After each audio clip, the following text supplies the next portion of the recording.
Asian American Movement by Kai Evans. The Chinese Exclusion Act was an act that banned Chinese people from coming to the U.S. for 10 years, and it was Chinese laborers. And it happened in 1882, and it lasted for 10 years. And then in 1892, it lasted for another 10 years, which was the Geary Act. And it lasted for an extra 10 years. Then in 1924, it became more strict, and it finally ended in 1965, where they shook hands. Oops, they shook hands.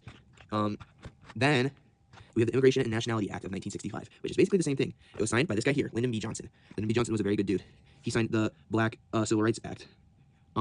It ended the immigration quotas that were against all the Chinese people, and it made it so that like lots of families could come. Oh, dude, oh, America. And then they were able to come back to each other, and it made lots of immigration like explode, especially in Asia, because lots of people were able to immigrate, not just Asians, but Asia specifically had lots of immigrants. Now we're on to, and here's the act right here.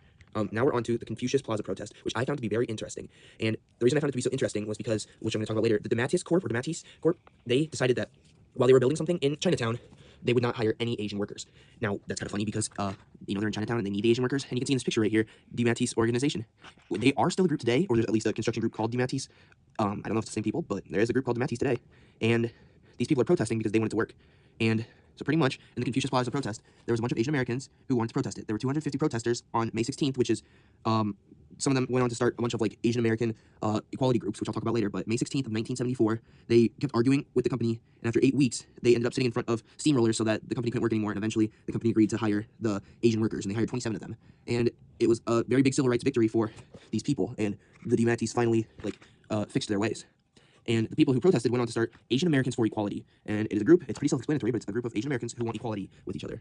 And so Asian Americans for Equality started in 1974 as the Asian Americans for Equal Employment because they wanted to be able to be employed by the DeMatteis. But they evolved because everybody's always changing into the Asian Americans for Equality. And after they got that, they decided, we're going to become better. And so over the years, they've been going on to create lots of things. Like in 1990, they moved from just Chinatown and Manhattan to lots of Chinatowns across the world and for just Asians in the U.S. in general.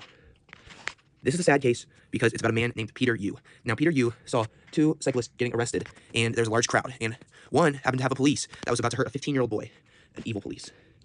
And Peter Yu stepped in and stood in the way to help out the little boy. Consequentially, Peter Yu was taken by lots and lots of police. This happened on April 26th of 1975, and this happened, and it was very sad because the police took him into the police station afterwards, stripped him, and beat him brutally. Peter Yu was then beaten and charged with assault and resisting arrest, which are the things that he did not do. Once public people found out about this, there was a major strike, the biggest strike for Asian equality ever. There were 20,000 participants, and almost every shop in Chinatown closed because everyone wanted to strike for Peter Yu. After a while, the government couldn't overlook it, and Peter Yu was freed. Then they wanted the police officers to get charged with being bad because they were bad police. But Peter Yu was freed, and the movement led to people, Chinese people in particular, having more of an influence and more rights between themselves and cops. This one is especially sad and very hard for me to talk about. It is about a man named Vincent Chin who was very sadly killed with a baseball bat by 2 of his co-workers because they blamed him for having their wages lowered. They all worked in a factory in Detroit, and on his bachelor party, they yelled racial slurs at him against Asians in a bar. Once they were kicked out, they chased him with a baseball bat. And since he was a lot faster than them because he was very athletic, he ran away, and they even tried to hire people for $20 to get him. Then they kept chasing him until eventually they caught him, and sadly, they hit him with the bat until he was taken to the hospital for 4 days. And his wife and his parents thought it would be best to pull him from life support and let him pass. This made people very upset, and they created multiple foundations to fight for equality with lots of strikes and protests happening. They also helped unify Asian protesters with Black protesters and women's rights advocates. Later, in 2023, the Vincent Chin Institution was created to fight Asian hate because of the COVID-19 plague. These here are my sources, all in MLA format. I got them all from Googling them and learning very much about the Asian American movement. Now, I will analyze the Asian American movement on this blank page. So pretty much, I think the Asian American movement was like super successful because, like, hear me out.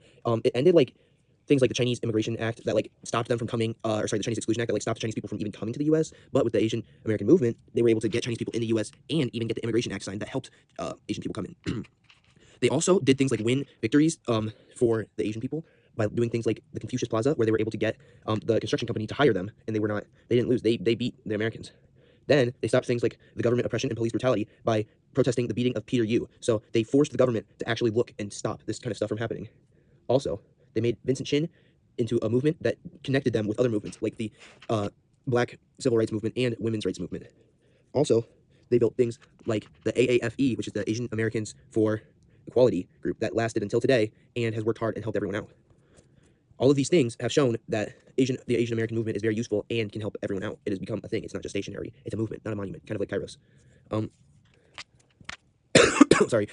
The um uh in a way, the segregation in the Jim Crow laws are like the Chinese Exclusion Acts because they're segregating and keeping out the different races from intermingling with the white people and other American races, which obviously isn't good. But the Civil Rights Act was signed by Lyndon B. Johnson, and the Immigration and Nationality Act was signed by Lyndon B. Johnson, which means he's a pretty good dude for that. Which is how they both got the black people got their rights, and the Chinese people were able to immigrate here. And in the movie we watched, there were a lot of protests, and some of them were pretty effective. That's kind of like the Confucius Plaza protest, sorry, because the Confucius Plaza protest was so effective that it was able to change the minds of millions of people. Now, when the DeMatteis Corp didn't hire, it was like the same thing as the voting bill where they wouldn't let black people vote because of the test that they had to take that they would make them fail on purpose. And pretty much with the protesting, black people were able to get the right to vote, and the DeMatteis Corps hired Asian people. The AAFE is Asian Americans for Equality, and it is a group that fights for equality for Asian Americans. And that's kind of like Martin Luther King Jr., because he fought for black people's equality, and they both fought for each other. Vincent Chin was like Emmett Till, or when MLK got slimed, because Emmett Till died, and it started lots of protests for black people, but that's the same thing as when MLK died. There was lots of protests for them, too. The same thing with Peter Yu. After there was a lot of brutality, things were changed because people noticed and protested against it. And finally, if you were wondering why I had Jackie Chan on my first slide, it's because Jackie Chan has publicly stated that his favorite race is the human race. He doesn't like seeing people because of their skin color. He likes seeing people because of what's inside of them. He's publicly stated in his movies that he would rather, or I guess not publicly stated in his movies, but he casts people of African American and white because he wants to make them all equal and wants to make it seem like they're all friends, which they are all friends. And Jackie Chan is a very good dude, and when I saw it, I thought of him because I saw a story on TikTok one time about how he is equal. Thank you.